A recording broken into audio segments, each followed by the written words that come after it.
Thinking. Megan. You just to get sunburnt from the reflection I from the know, orange. that's right. Kia ora everyone, thank you for joining us today. Today we are here on an active building site in Auckland to announce our housing policy. When we came into government, it was clear that we were in a housing crisis. The work that we've done over the last 3 years has all been about beginning to turn that around and ensure that we have much more building and construction in our housing market, and particularly that we're getting first home buyers into homes. Sounds like the live stream is working. What was really important to us straight off the bat was to stop the sale of state houses. You know, we did have depleted stock when we came in as government as a result of the approach of the last government.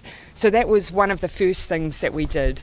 We also put a stop to foreign overseas buyers from being able to buy in our residential housing market. Our view is if you live here, if you have a commitment to New Zealand, you should be able to purchase, but making sure that we took out the pressure from overseas buyers in the market was really important. We also made changes to close up tax loopholes that existed, and got cracking with a building program that was about restoring our public housing stock.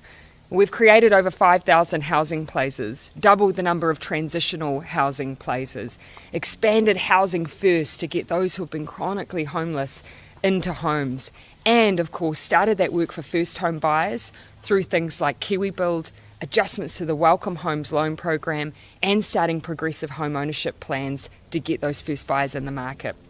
We're seeing the beginnings of impact of the changes we've made. Homeowners, first home buyers make up a larger proportion of the market now. But we're coming into an environment where COVID undoubtedly has the potential to have a big impact on our housing market. We don't want that to happen. The GFC was a lesson to the government of the day that unless you want to see a decline in housing construction and make a housing crisis even worse, then sit back and do nothing. We have to intervene in the housing market if we are to make sure this economic crisis doesn't impact residential building.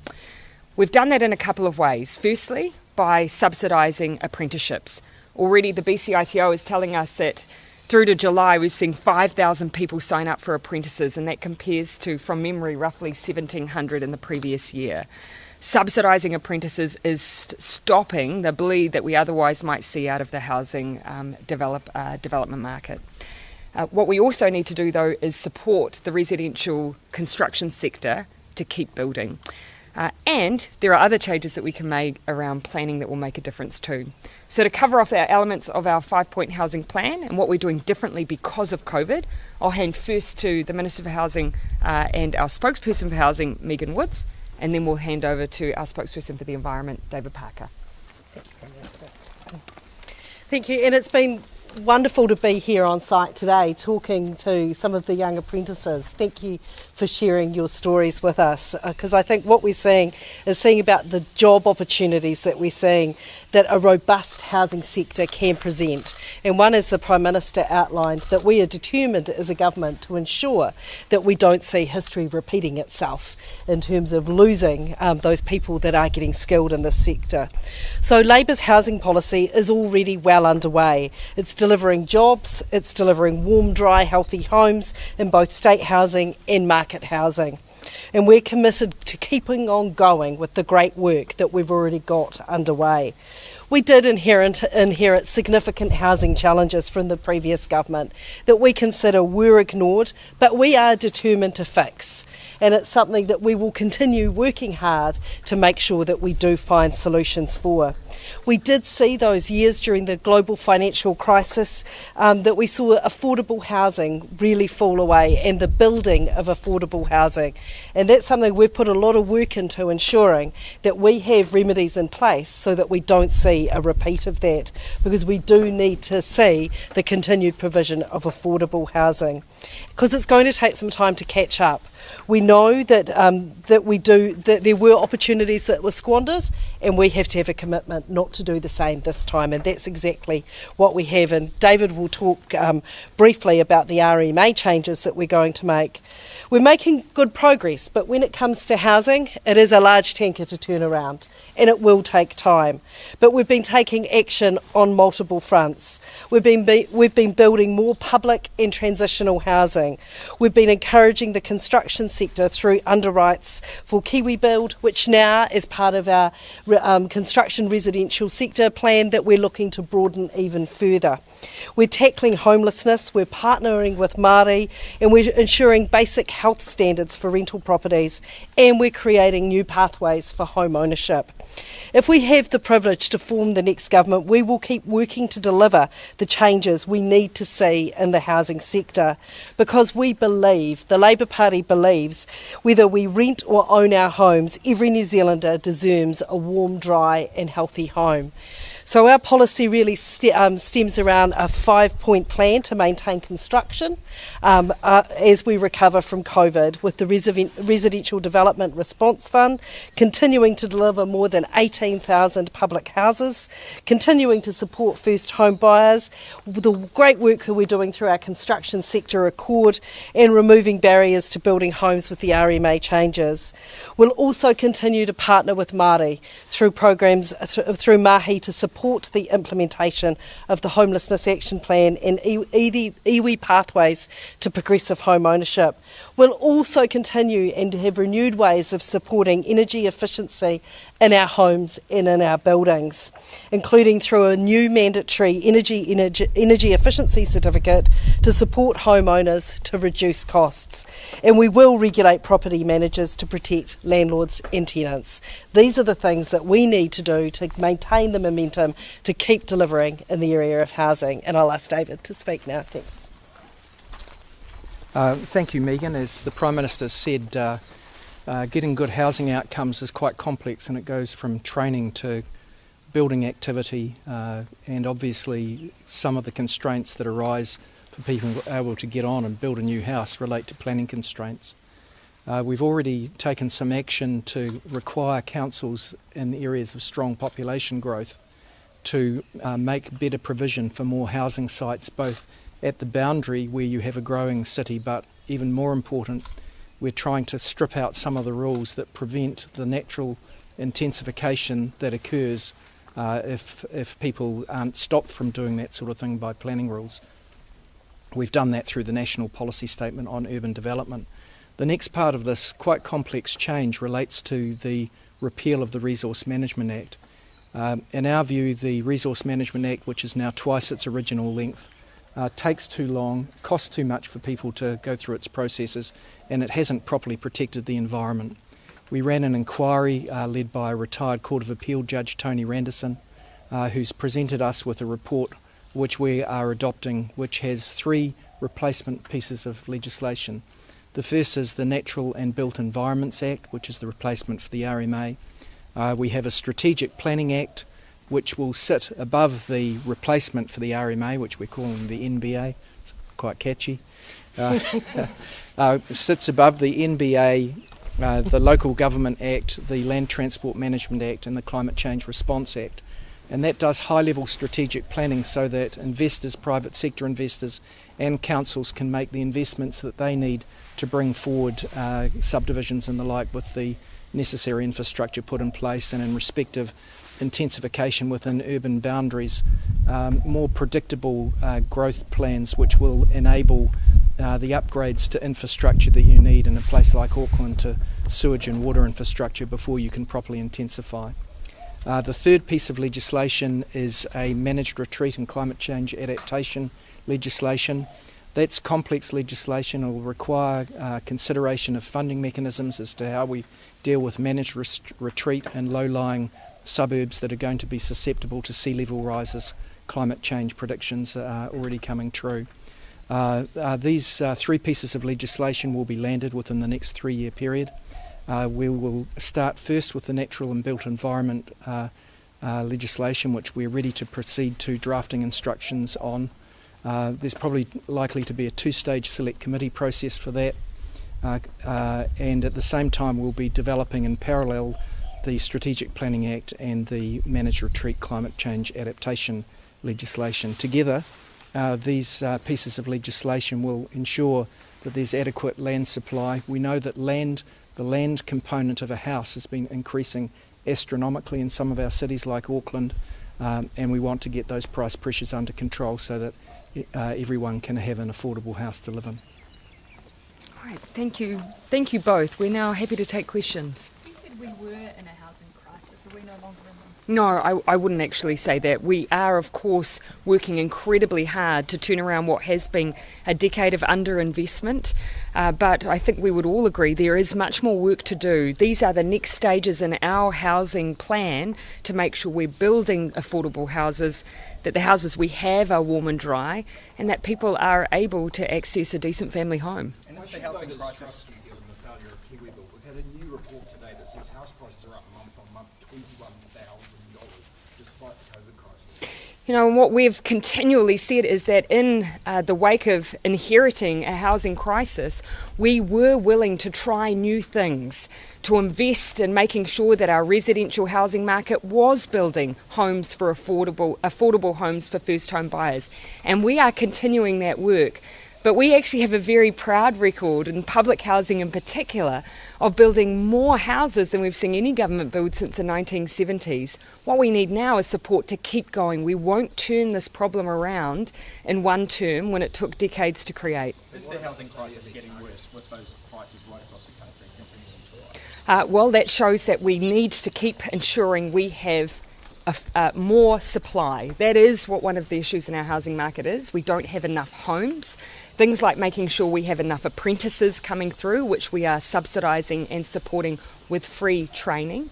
The underwrite fund that we're proposing here, of course, to make sure that even in a COVID recovery environment, we're supporting the residential housing market and building ourselves of government. We are building 18,000 houses out to 2024. All of that will keep making a difference. In the New South Leaders debate, you said you would like house prices to stabilise. At least they need to stabilise. At least they need to stabilise. Should we take that as read then, that from this point, if there are any more increases, you're unhappy with that? Oh, well, I do think, of course, that we have to make sure that people's incomes are matching what's happening in our housing market. So it's not just about what happens in housing, it's about what's happening with people's incomes and whether they're adequate as well for the housing market that they're living in. Huge variation across the country. What you've announced today seems to be largely reaffirming that you'll continue with the plan that you've set in motion on housing. Are you confident that's enough to entice voters without revealing a new jazzy housing policy? And what this is, what this tells voters is that as we have seen need, we have been moving to address it straight away. We haven't waited for an election policy, we've got on with it. So actually very recently, some of the work that we've been doing in response to the COVID has been about making sure that we keep the residential housing market going. And we moved on that very quickly rather than waiting for an election policy because it was that critical. Minister? I think it's worth bearing in mind that this year alone, between the budget, the COVID response and recovery fund and infrastructure funding, $1.1 billion has been invested in housing by our government. A lot of the ideas that we were thinking about had to be brought forward because we needed to, as the Prime Minister said, move quickly. We do not want to see a repeat of what happened post-GFC. We wanted to be well set up so we could ensure that our construction sector would have secure pipelines of work. They'd keep employing people, and we estimate our estimations in terms of the responses that we put in place are about protecting between 14 and 16,000 jobs in the construction sector. It wasn't time to hang around. It was time for action. I'm pleased we cracked on. I mean, when you look at the difference it's made for the number of apprentices we have signing up, you know, the fact that we through to July have 5,000 apprentices signed up and on the job, it would have been wrong to wait to make that investment, to support apprentices, make it free and support employers to keep on the staff they had. Prime Minister, the Australian Prime Minister Scott Morrison says that borders may open to for Kiwis to South Australia and Queensland as soon as next week, or an announcement might be next week. He's Yep. saying he'd like Kiwis to go and spend their tourist dollars there. Would you like them to spend them here? Oh, of course, I would like them to support our local economies. Absolutely, I want New Zealanders to keep in mind that even if Australia, and we've acknowledged that they may open up borders one way for New Zealanders to go in without quarantine, that doesn't mean that they won't have to go into quarantine on return. In fact, at this stage they will. And so I encourage New Zealanders to think about spending their dollars here locally. The reason for that decision for us is safety. In our view, we are not ready to have quarantine-free travel with Australia. They have a very different strategy to us, and so they're making that decision, and that is their prerogative. But for now, we of course have to keep our New Zealanders safe. Does that decision put any, like it's coming now, like it's becoming real? Does it put any pressure on you though to really consider opening up on this side as well? The pressure for New Zealand has been exactly the same all the way through. The National Party in particular have called for us, and I hear even this morning MPs calling for us to open up the border. We have resisted that because we want to keep New Zealanders safe. We will not open the borders for quarantine-free travel with Australia until it is safe to do so, because doing it too early risks losing all of the freedoms that we already have in our economy. Are you concerned that the very, very low interest rates at the moment is going to lead to property investors snapping up more and more homes across the country and stopping first-home buyers getting into the market? Yeah, and yet you hear the opposition argue the opposite when it comes to investors. What we've done is, of course, said for anyone who is moving into that space, we want to make sure that the houses that are on the market that are there available for renters are warm and dry. One of our concerns has been that the standard for many renters isn't up to scratch, and so that's been an important part of what we've done as a government. But look, more generally, we do keep an eye on what's happening in the market, obviously. But as I've said, we've seen an increase in the number of first home buyers coming into our housing market, and that is a good sign. What's the energy efficiency certificate Yeah. that you're going to require? How much will it cost homeowners to acquire one of those? So we've been looking at examples like the UK, which average out at about $120. We're starting with those homes that are going onto the market. So we'll start there. Our idea here is to try and make sure that we've got a tool that's good for buyers to see whether or not the home that they're purchasing is efficient, what its energy rating looks like. And the more information we can provide, I think the better decisions homeowners can make. And how would it work? Would you have someone come in and inspect that Yeah. house? Yep. So we're early stages of development. This suggestion came through from the Business Advisory Council, and we've picked it up. We're looking at models like in the UK, where yes, they have a regime looking against a set of standards, but we do want to do a bit of work talking to industry about how we can make sure it's efficient and gives consumers the information they need. Minister? And ECA is the obvious body in New Zealand that will be involved in these discussions. We have an agency, a government agency, that is all about energy efficiency.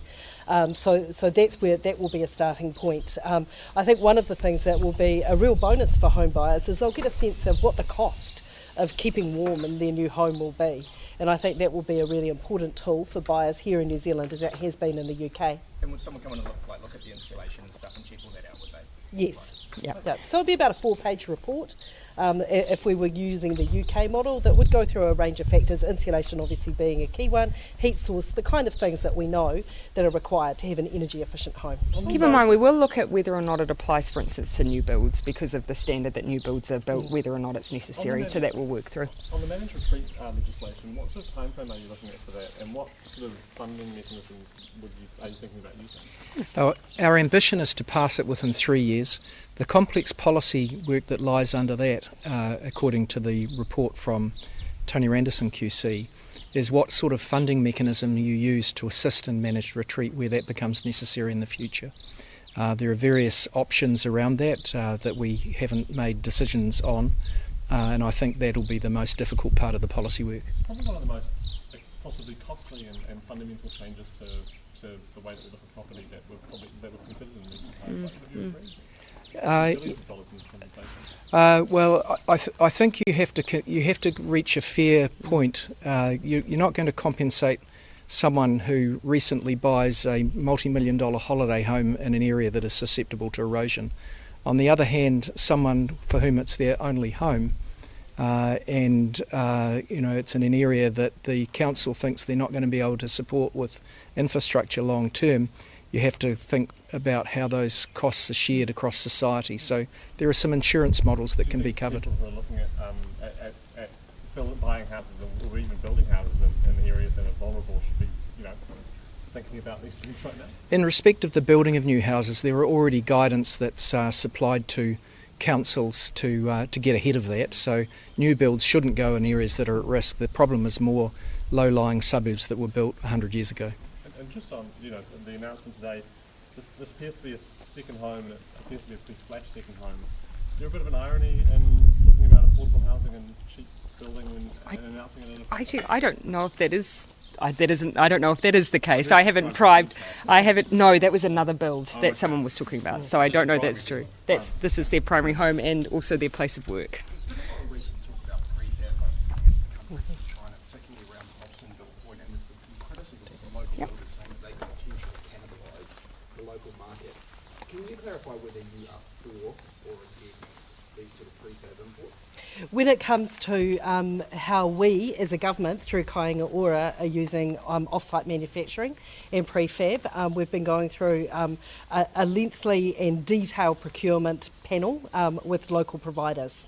One of the things that we do know in terms of some of the innovation that exists in the sector and the ability to deliver some of the types of houses that are prefabbed, that we do need to have international partners with.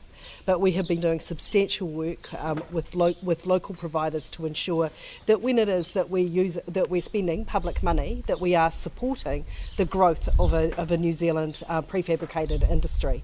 That we have an ambitious building program that we're delivering on in our public housing, and this is an obvious place where we can get the scale that is required for some of the investment. So we're continuing to work with local providers, but we do need to allow for some of the innovation that has taken decades to develop overseas to come in as well.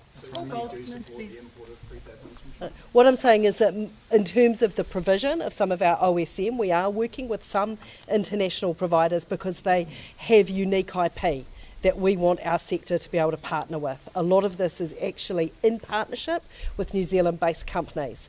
We certainly are in favour of the development of a New Zealand-based industry to be able to deliver these, but we're not going to close our eyes to valuable IP that we won't have ready access to unless we build strong partnerships with them. Prime Minister, Ormiston School, primary school in South Auckland, the principals had to move out of his office, and the staff had to give up their staff room because of overcrowding there. They don't have enough building.